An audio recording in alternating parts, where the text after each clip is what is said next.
दोस्तों कहते हैं ना, सड़कें भी सिर झुका देती हैं जब जुनून हेलमेट पहनकर निकलता है सड़कों पर। हमारे पहाड़ की इन वादियों से निकली एक ऐसी राइडर जो सिर्फ बाइक नहीं चलाती, दिलों की धड़कन बढ़ा देती है जब बाइक पर सवार होकर निकलती है एक छोटे से राइडर के साथ। हाँ जी, मैं बात कर रहा हूँ राइडर नौनी की। आज वो हमारे साथ स्टूडियो में मौजूद है। तो मैम नमस्कार। जी नमस्कार, thank you so much for inviting me. Okay, कैसे हैं मैम आप? बहुत ज़्यादा बढ़िया। अच्छा, कैसा लग रहा है फिर इधर आके? बहुत अच्छा लग रहा है और पिथौरागढ़ तो मेरा ही जिला है। बहुत ज़्यादा अपनापन लग रहा है आने के बाद। अच्छा, पिथौरागढ़ से हैं आप? फिर लोग ऐसा क्यों कहते हैं? आप देहरादून से हैं वैसा कुछ? जी, जो मेरा गांव है वो पिथौरागढ़ के ही गड़ाई गंगोली हाट में है। ओके। और अभी करेंटली मैं अपने काम की वजह से देहरादून में हूँ। अच्छा, आप गढ़ाई गंगोली से हैं? हाँ जी। ओके, तो आप ये बताओ, पहली बार ना जीवन में कब बाइक पकड़ी थी आपने, और फिर कब लगा अब तो बाइक छोड़नी ही नहीं है, मुझे तो बाइक ही चलानी है बस? फर्स्ट टाइम तो मैंने 2009 में बाइक को छुआ था। Okay. चलाने के इंटेंशन से। बिना चाबी के भाई के साथ प्रैक्टिस कर रही थी। वो मेरी गाड़ी में धक्का दे रहा था, मैं उसकी गाड़ी में धक्का दे रही थी। तो भाई के ही साथ उसके शौकों को पूरा करते करते खुद भी शौक जाग गया। खुद भी शौक जाग गया। फिर बिल्कुल। पहली राइड कब मारी तुमने कि नहीं अब मैं राइडर ही बनने वाला? फिर 2013-14 में मेरे भाई ने बाइक ले ली थी अपनी। तो मैं उससे बोलती थी जब हम पढ़ाई करते थे कि इधर छोड़ दे उधर छोड़ दे। तो बाइक थोड़ा पता नहीं उसके इरादे क्या थे, बट वो थोड़ा कि खुद चले जाना, चाबी पकड़ खुद चले जा। ये Okay. सब्जी लाना है, ये लाना है। हाँ। तो एक काम के तौर पे मैंने राइडिंग शुरू करी थी, जिससे मेरी राइडिंग स्किल बेटर हो गई। तो इस तरीके से जर्नी स्टार्ट हुई थी बाइक चलाने की। बाइक चलाने की। अभी देखा जाए तो सोशल मीडिया पर आपकी अच्छी खासी फॉलोइंग है, एक तरीके से आप ग्रो कर रहे हैं, अभी बहुत आगे आपने जाना है। तो आप ये बताएं कितने सालों से आप इस पर काम कर रहे हैं? 2023 में मैंने सोशल मीडिया शुरू किया था एज अ बाइकर। ओके। और अभी आई थिंक 2 या 2.25 साल मुझे हो रहे हैं। अभी तो बहुत लंबी रेस दौड़नी है, मैं आखिरी सांस तक कह दे क्या? बिल्कुल। ओके, तब तो बढ़िया है। अभी आप रिसेंटली में आदि कैलाश की राइड करके आई हुई हैं, क्योंकि आप मुझे आदि कैलाश मैराथन में ही मिली थी। तो कैसा रहा अनुभव? बहुत ही बढ़िया। और मैं बल्कि कहूंगी आदि कैलाश से पहले मैंने ऑल इंडिया राइड करी है। Okay. बट जो ओम पर्वत और बड़ा कैलाश का जो लिपुलेख पास था, वो जो सफर था, मैं उसे अपनी लाइफ के बेस्ट अनुभव में से एक बोलूंगी। बहुत ही शानदार अनुभव। बहुत ही शानदार। आप पिथौरागढ़ की हैं, आपको लगा था आपका जिला पिथौरागढ़ इतना खूबसूरत है? हाँ, मैं जानती हूँ। और पिथौरागढ़ बहुत सुंदर है, साथ में यहाँ पे बहुत ज्यादा टैलेंटेड लोग हैं। Okay. तो मुझे बहुत मजा आता है जब मुझे पिथौरागढ़ को रिप्रेजेंट करने का मौका मिलता है। और हुकुम कहाँ है? आदि कैलाश राइड में दिखा नहीं, और मुझे तो स्टूडियो में भी नजर नहीं आ रहे हो। हाँ, हुकुम अभी देहरादून में। एक्चुअली आदि कैलाश राइड में आने से पहले ही मैंने जस्ट अपनी बाइक स्विच करी थी। ओके। जो कि मेरी लास्ट बाइक में थोड़ी प्रॉब्लम चल रही थी, मुझे थोड़ा अच्छी पावर वाली बाइक चाहिए थी। Okay. तो जस्ट राइड के पिछले दिन मैंने बाइक खरीदी थी, जिसमें मेरे पैर भी नहीं पहुंच रहे हैं। तो मैं थोड़ा सा हुकुम के साथ मतलब रिस्क नहीं लेना चाहती थी कि मैं गिरूं, इसे कुछ हो। तो इस वजह से मैंने उसको इस बारी घर में रखा था। एक बार मिस यू तो बोल दो हुकुम को। मैं सीरियसली उसे बहुत ज्यादा मिस कर रही हूँ। मैं रोज उसकी फोटो देखती हूँ, इवन मेरे फोन के वॉलपेपर में भी हुकुम लगा है, उसे मैं रोज किस करती हूँ। अच्छा अच्छा। तो मैम चलिए अब पिथौरागढ़ से बाहर निकलते हैं, बात करते हैं। आपने जब पूरा ऑल इंडिया ट्रैवल किया था तो उसके बारे में थोड़ा आप बताइए, कैसा अनुभव रहा इंडिया टूर का? बहुत अच्छा अनुभव रहा। ये जो मेरी राइड थी, इंडिया राइड, जिसमें मुझे 11 महीने लगे पूरी राइड को कंप्लीट करने के लिए। और पूरे देश के हर एक कोने में जाके कोने देखने का मौका मिला। कहीं पे डेजर्ट है, कहीं पे पहाड़ है, समुंदर है, हर एक तरीके का एनवायरनमेंट, हर एक तरीके की जमीन, सब कुछ देखने का मौका मिला। इवन पूरे मैं कहूँगी पूरे भारत की ब्यूटी मैंने एक ही साल में देख ली। तो बहुत अच्छा था। लेकिन उसके अलावा मुझे अलग अलग जगह के लोगों से मिलने को जो मौका मिला, that was the best experience. क्योंकि मैंने ना लोगों के साथ रह के देखा है। मैं हर एक स्टेट के लोगों के घर पे रही हूँ। वो कैसे खाते हैं, वो कैसे सोचते हैं, उनका लाइफस्टाइल कितना सिंपल है या हाई है या लो है। तो ये बहुत अच्छा था, सब कुछ देखने का मौका मिला। ओके। अब लोग आपको मिले हैं, कुछ चीजें अच्छी लगी हैं तो कुछ चीजें बुरी भी लगी होंगी। तो थोड़ा ऐसा कुछ बताइए जो कुछ बहुत मुश्किल जनक था, चुनौतीपूर्ण था, कुछ जो चीजें आपको अच्छी नहीं लगी। बेसिकली अगर कोई लड़की राइड करना चाहे तो उसको भी आप पहले ही सावधान कर सकती हैं, ये बता के। सबसे पहले तो देखिए, अपनी सेफ्टी तो हमें देख के चलनी ही है। उसमें कहीं पे भी कुछ भी हो सकता है। यहाँ पे लोगों में किसी एक को टारगेट करना, किसी एक कम्युनिटी, स्टेट, शहर को टारगेट करना बिल्कुल भी सही नहीं रहेगा। अपनी सेफ्टी तो हमें रखनी ही पड़ेगी। बट सम टाइम्स ऐसे लोग मिलते हैं, बट मेरे साथ बहुत कम हुआ है ऐसा, बिल्कुल ना के बराबर। जो लोग आपको लाइक जैसे आपको कुछ हेल्प चाहिए तो वो बिल्कुल मना कर देंगे या नहीं करेंगे। एक इंसिडेंस हुआ था जिसमें, क्योंकि मैं अपने पेट के साथ ट्रैवल कर रही थी, तो रात के 10-11 बज गया था। उस दिन हमें लेट हो गया था और वो पीछे से परेशान करने लगा मुझे, ऐसे खुद नाखून मारने लगा। मैं अपनी डेस्टिनेशन में पहुंचने ही वाली थी। तो मुझे लगा ऑब्वियसली वो या तो भूख होने में ऐसा करता है, भूखा प्यासा होने में, या फिर उसे फ्रेश होना हो या सूसू ऐसे कुछ जाना हो। तो मैंने उसको इंस्टेंट उतार दिया। तो एक बंदा भाई ऐसा मेरे पास आके चढ़ गया, इवन हत्तावाई कर दी उसने मुझे कि आप वो दूसरे के घर के आगे ऐसे कैसे फ्रेश करा रहे हो। उस बिल्ली को? हाँ, उसको लात मार दिया, मेरे को भी उसने धक्का दिया। तो हाँ, वो जो हुआ था। अनुभव था मुझे अच्छा नहीं लगा। मैंने उससे बोला था कि भाई मैं इमरजेंसी में हूँ, प्लस ये मेरा पेट है, ये कुछ भी करेगा मैं उसे क्लीन करूंगी। तो जब ऐसी चीजें देखते हैं यार कि अब रोड है, उसका घर भी नहीं था, उसके घर के बाजू वाले घर में कंस्ट्रक्शन चल रहा था, तो मैंने रेत में उसको ट्राई किया और मेरे पेट ने कुछ किया भी नहीं था ऑब्वियसली।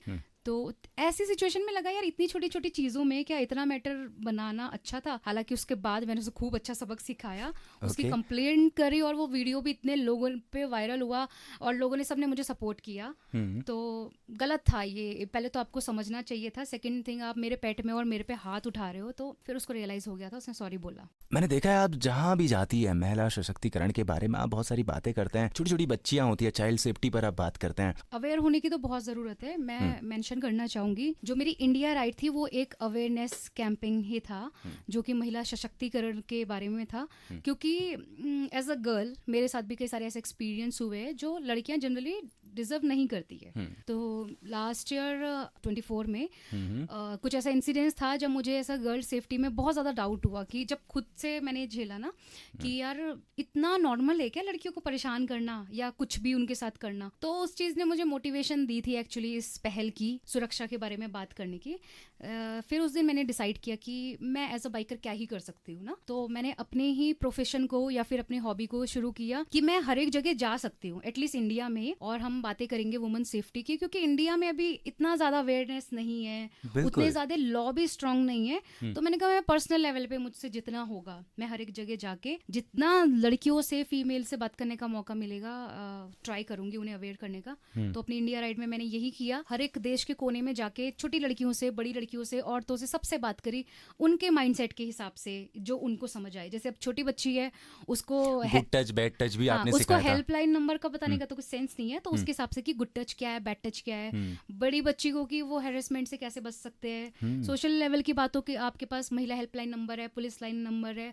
प्लस आप पे इतना कॉन्फिडेंस होना चाहिए कि अगर किसी के गलत बिहेवियर में आप आवाज उठा रहे हैं वो आपकी गलती नहीं है, आपको उतना सशक्त होने की जरूरत है। तो इस तरीके से प्रयास किया जिसमें हजारों लड़कियों से सामने मिलने का मौका मिला और लाखों लोगों तक तो आई थिंक वीडियो के जरिए अपनी बात पहुंचाने का मौका मिला। तो उसके लिए बहुत ज्यादा ब्लेस्ड हूँ। और हमारे इवन स्टेट में भी जरूरत है हमें वुमेन सेफ्टी की, क्योंकि अभी अगर हम पिथौरागढ़ की बात करें, आपको भी पता होगा 2011 का एक केस जो अभी रिसेंटली बहुत चर्चा में आया था। हाँ, कशिश नाम की एक छोटी सी बच्ची का, जिसका केस पूरा सॉल्व होने के बाद, उनका जो पनिशमेंट है वो क्लियर होने के बाद उन जो अपराधी थे उनको छोड़ दिया।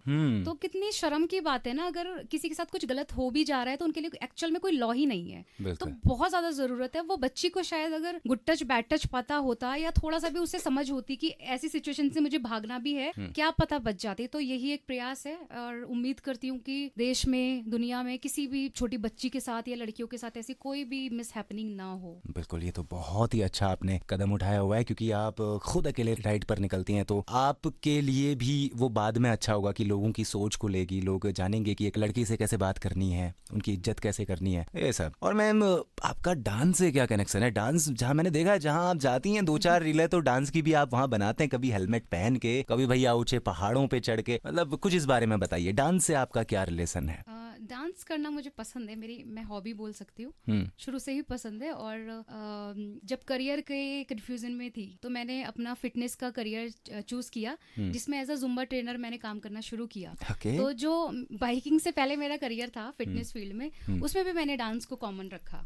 तो बस एक अंदर से एक होता है ना, जैसे आपको आई थिंक बोलना पसंद होगा, अच्छी चीजें पढ़ना पसंद होगा, तो बस मेरी हॉबी है डांस करना और मुझे बड़ा मजा आता है डांस करने में। अरे वाह मैम, ये तो बहुत ही अच्छा है। और मैम अगर जैसे आजकल नए नए राइडर्स आ रहे हैं, फीमेल राइडर्स बहुत सारे बनते जा रहे हैं हमारे देश में, तो अगर आप उनको कोई मैसेज देना चाहें FM पंचकुला पल्स के माध्यम से, तो आप उन तक अपना क्या संदेश पहुंचाना चाहेंगे? सबसे पहले तो आई थिंक अगर राइडिंग फील्ड में वो आ रहे हैं उनको अपनी स्किल पे ज़्यादा से ज़्यादा काम करना चाहिए, ताकि क्योंकि लड़कियों के लिए बाइक को हैंडल करना बहुत ज़्यादा इजी नहीं होता है लड़कों के कंपेयर।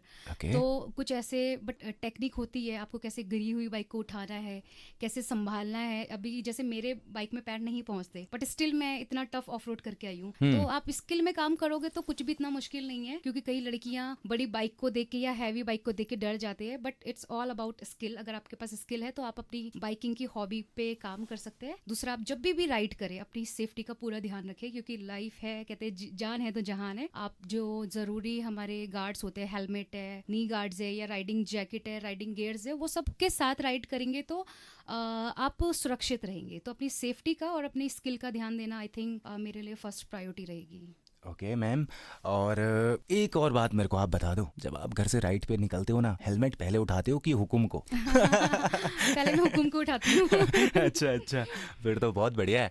अब एक आखिरी मेरा सवाल है आपसे, वो ये है कि क्या क्या चैलेंजेस आपको फेस करने पड़ते हैं, और लड़कियों के हिसाब से भी आप इसको बता सकते हैं, एक राइडर के हिसाब से आप बता सकते हैं अपने बारे में कि क्या क्या चैलेंजेस आपको फेस करने पड़ते हैं। सबसे बड़ा चैलेंज मेरे लिए, अगर मैं अपनी पुरानी राइड से बोलूँ तो सबसे ज़्यादा मेरे लिए पैसे का दिक्कत रहता है। क्योंकि जब राइड शुरू करी थी तो ये नहीं सोचा था कि पैसा इकट्ठा करना है या पैसे के लिए करना है, सोचा था कि बस करना है। अब अगर आपके पास बहुत ज़्यादा फाइनेंशियल बैकअप है, आप अच्छे अच्छे स्टे में जा सकते हो, आपको कोई दिक्कत ही नहीं है लोगों से कनेक्ट करने की।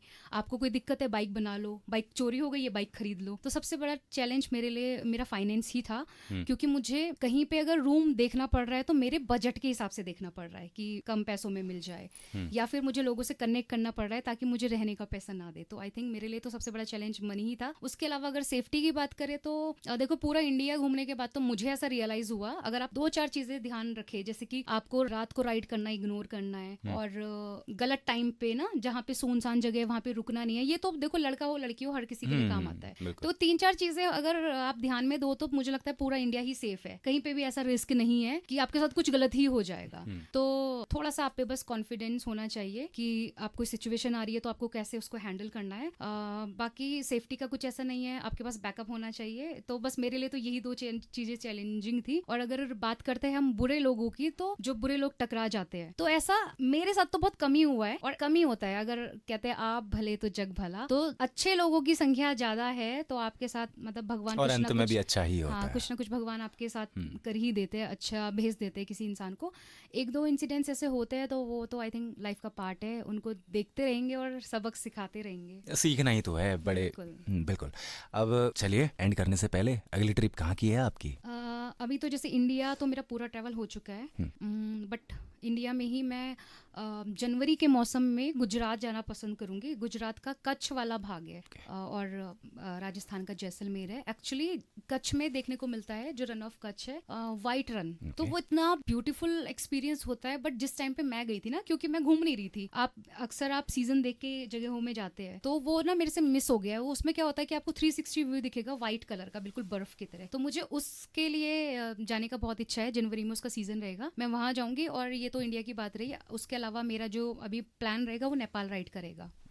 तो मैं कोशिश करूंगी कि नेपाल राइड की जल्दी से जल्दी तैयारी करूं और राइड पे निकल जाऊं। Okay, thank you so much ma'am. आप FM पंचुअल पल्स में आए, आप इसी तरीके से आगे बढ़ते रहें, तरक्की करते रहें, और आपकी जो भावनाएं हैं दिल में कि लोगों की सोच खुले महिलाओं को लेकर के, वो सब भी साक्षात हो। ये तो पूरा देश चाहता है, हर मानव ये चाहता है। और थैंक यू, ऐसे ही आप आगे बढ़ते रहें, ग्रो करते रहें, और ऑडियंस आप मैम को सपोर्ट करते रहें। Thank you so much.